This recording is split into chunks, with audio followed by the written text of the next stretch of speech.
दरम्यान भुजबळांसह अनेक आमदार आणि नेते अधिवेशनानंतर पक्ष सोडतील असा दावा रोहित पवारांनी केलाय। तर अजित पवारांना भाजपसोबत घेतलं तेव्हाच बोलायला हवं होतं असं सांगत बच्चू कडू यांनी निशाणा साधलाय। अनुभवी नेते आहेत, उद्या काय होणार आहे याचा काही प्रमाणात अंदाज त्यांना नक्कीच आलेला असेल। फक्त भुजबळ साहेबच पक्ष सोडतील असं मला वाटत नाही। त्यांच्याबरोबर अनेक नेते आणि त्याच्याच बरोबर अनेक आमदार पक्ष सोडतील असा अंदाज सगळ्यांनाच आलेला आहे। फक्त अधिवेशन होऊन देतील, अधिवेशन मध्ये निधी घेतील आणि नंतर रामराम करतील असं मला वाटतं।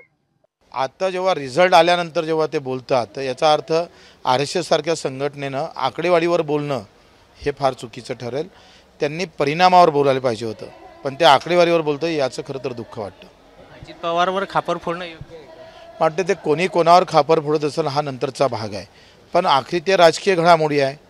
त्याच्यात कोण प्लस मायनस काय होते, जिंकून आले असते तर मग तुम्ही ही युती स्वीकारली असती का?